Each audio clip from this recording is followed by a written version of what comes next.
I thought I'll just start us all with what we call a PQ rep, which is a short mental fitness exercise that you will hear me talk about. And it's going to bring us all into our presence and into our now. And it'll also bring me into my presence and stop my heart from beating like crazy. So it's amazing that even after all these years, I still feel very nervous before doing a talk. So I find that this really helps me focus, come into presence. So I'm going to invite you, and if you want to, just put you're not on screen, it's me that's on screen, so it's all okay. So I'm going to invite you to close your eyes if it feels safe. And then just for a moment, land here on your seat. And you might even want to just move your seat and just get comfortable and notice your breath.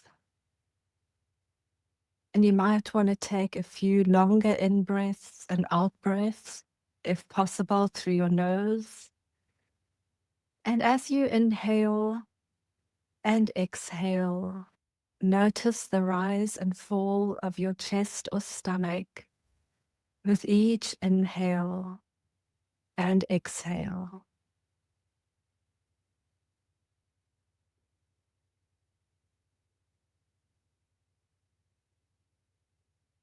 And see if you can notice the temperature of the air when you breathe in and the temperature of air as you exhale.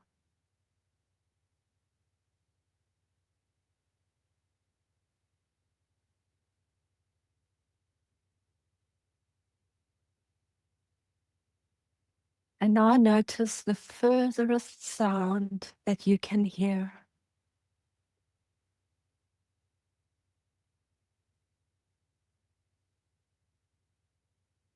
Now notice the closest.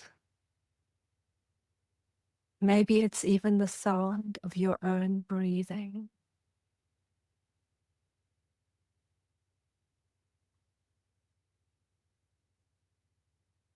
And notice all your feet both your feet on the ground. They are on the ground. And just notice how they ground you. They sense into your feet. And see how many of your beautiful toes you can find. And you might want to just wiggle them. See, you can sense into as many of your toes.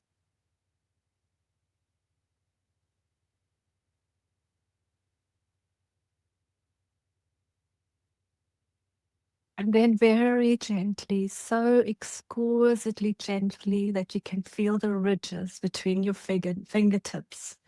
Start to rub 2 fingertips together, and exquisitely gently.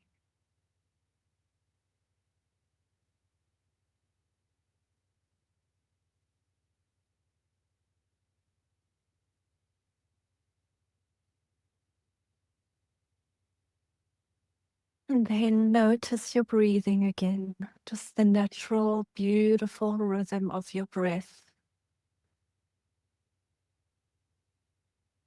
And when you're ready, I invite you to open your eyes and come back into space. And just notice any shifts, notice how you're feeling. This is one of the ways we can bring our cortisol right down.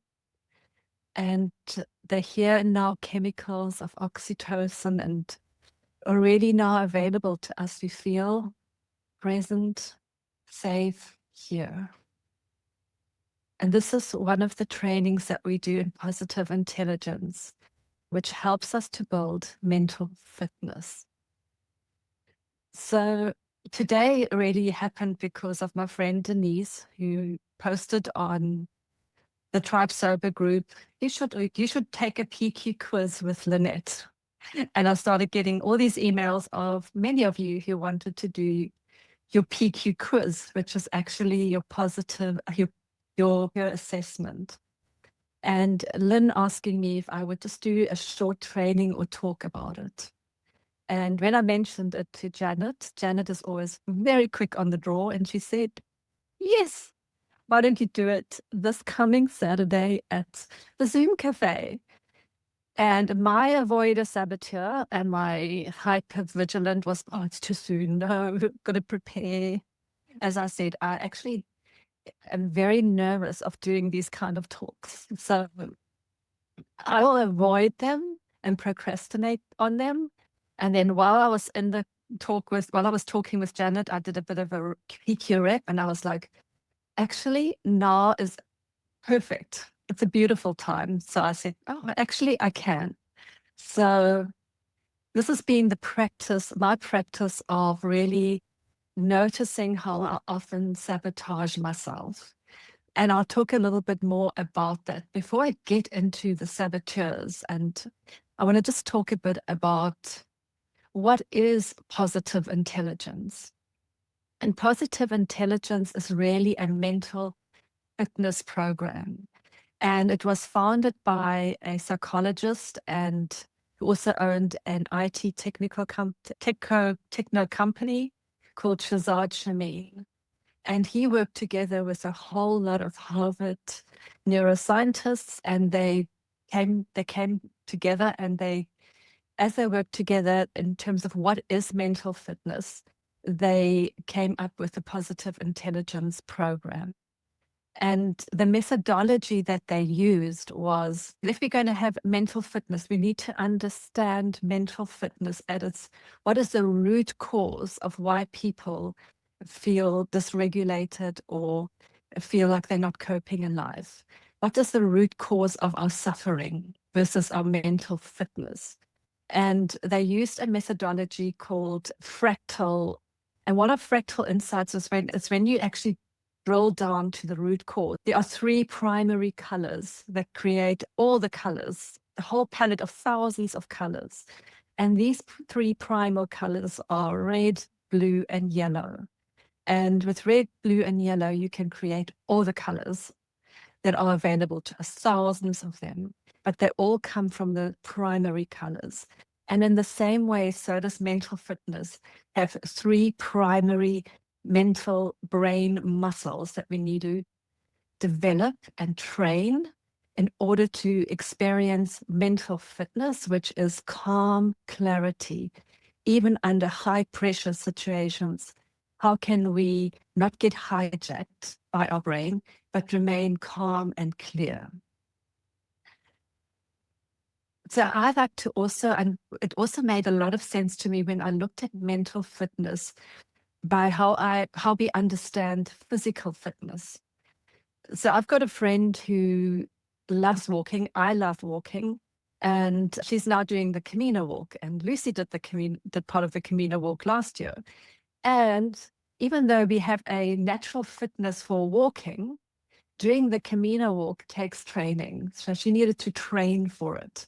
The same with hiking up the mountains here in Mauritius. I realized I could hike the smaller mountains, but not the higher ones. I needed more training. I needed certain muscles. I needed to be more fit. And so every day we can handle our challenges in the same way that I can walk every day. I find it easy to walk 2-3 kilometers, no problem. When it gets to 10, 15, 20, I would have to train. And if I needed to do that every day, definitely more training. It's the same for all of us with our mental fitness. When life presents us the little triggers and the little challenges every day, we can cope with those. But when there's a big mountain to climb, or there's a big challenge that comes away, or a huge trigger, we tend to fall back into old patterns of coping. And when we understand how we cope, most of our coping strategies they sabotage us versus actually help us. Why? Because the coping strategies that most of us have learned, we wired into our brain before we were 7 years old. Before we were 7 years old, we needed to be safe, we needed to belong, we were at the mercy of our caregivers. So we learned by observing the people around us, how we needed to behave to be safe. And that's where many of us wired in hypervigilance. We became very vigilant in a household where we never knew what to expect. Or we wired in people pleasing. We realized in order for us to be safe and to be liked and to belong, we needed to please, we needed to be the good girl.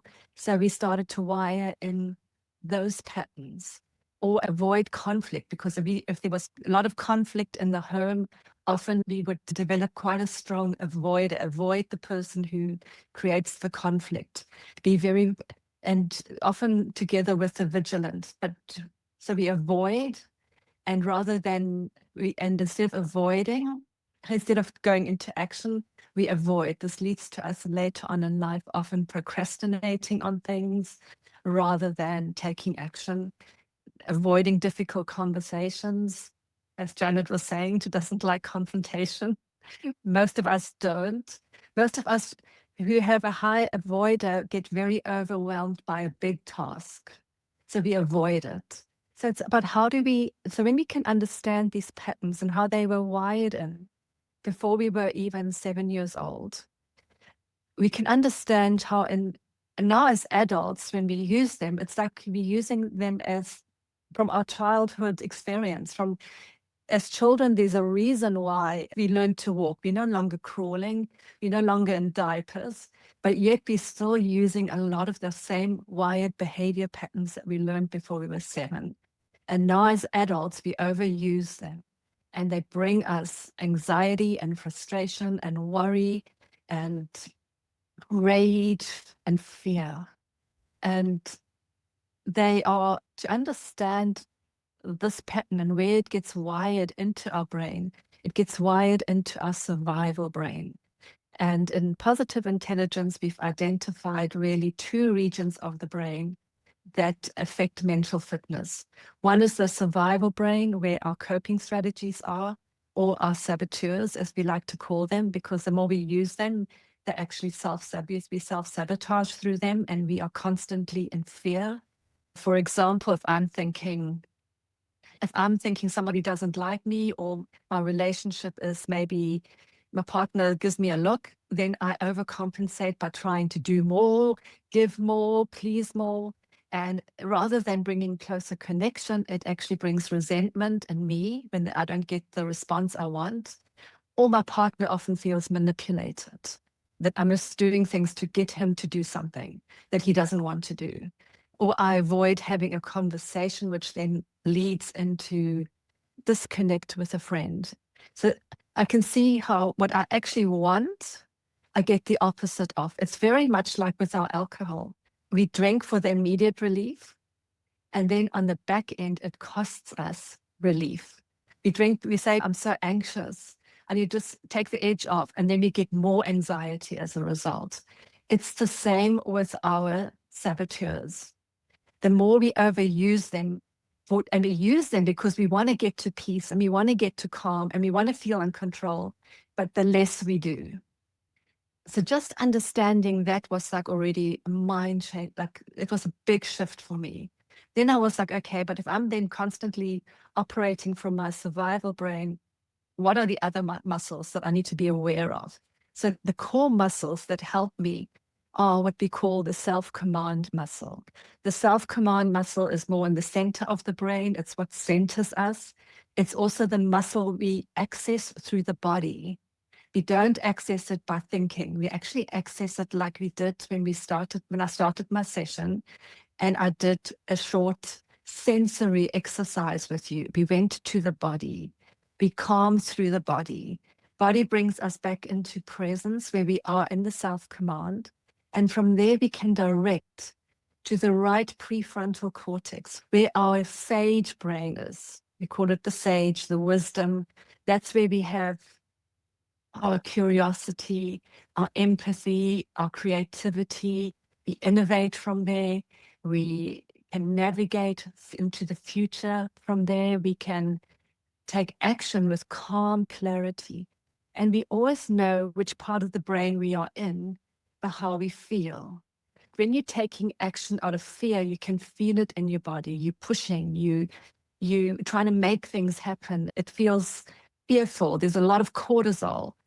Whereas if we are taking action from our sage, there it's ease and it's flow. So with PQ and positive intelligence, the goal is for us to, and mental fitness is all about being more in the PQ brain versus in the survival brain.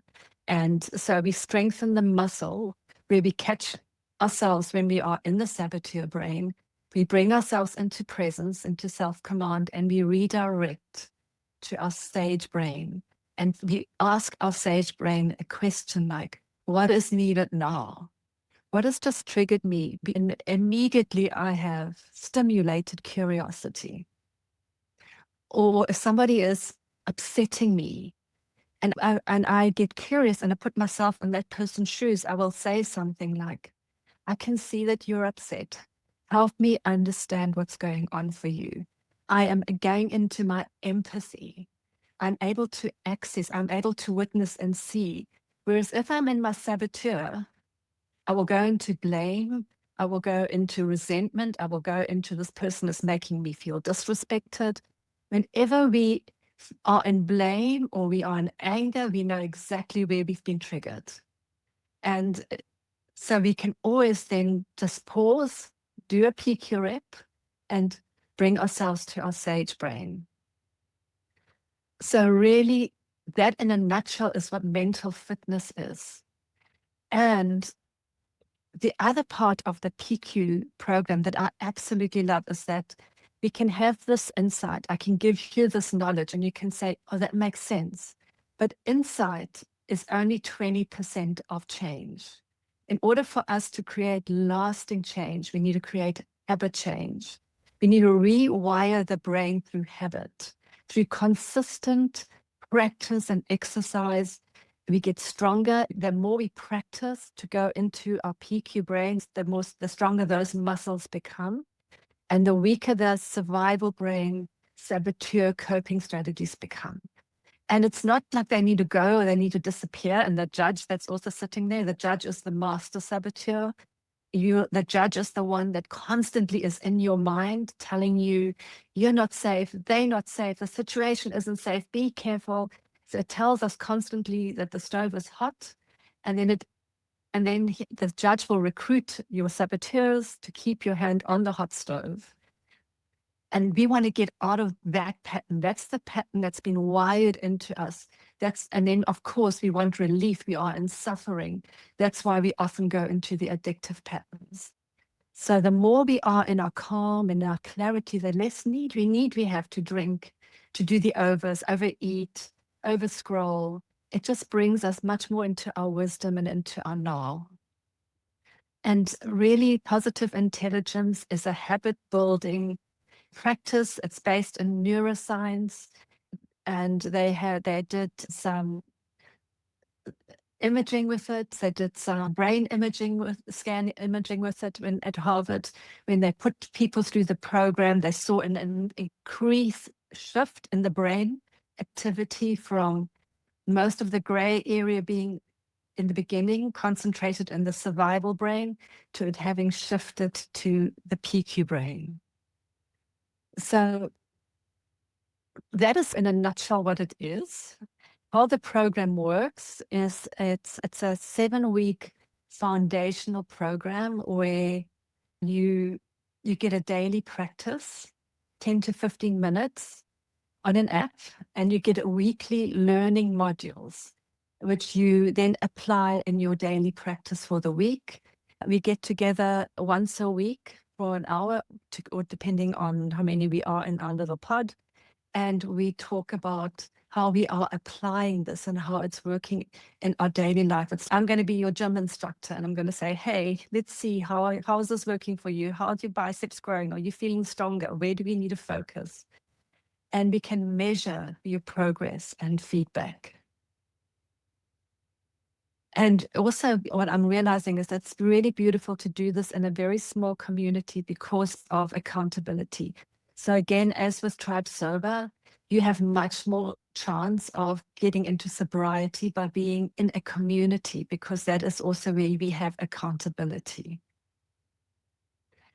So my invitation is for anyone who wants to really look at building their mental fitness is I'm going to be starting a small pod, like maximum 8 people. I'm looking at 5 actually to make it really intimate.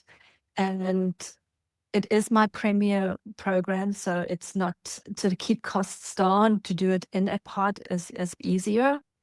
And if you're interested and you want to find out more and you want to have a space in that pod, please email me. And for those of you who have already asked me to do the saboteur assessment, I will have a call with you and see if this is a fit. The saboteur assessment, if you've done it, I will send you an overview of your 3 primary saboteurs and how they are keeping you in pressure and keeping you stuck. And I'll also give you a little practice in terms of how we can get out of it. And really the practice about getting into mental fitness that we want to practice is we want to catch the saboteurs, we want to get to self-command, and we want to redirect to our sage. And from the sage, we can have the sage discernment versus survival brain judgment. Such a different energy to live life from. And so that's my invitation. If this interests you, I would love to be working with you in the pod.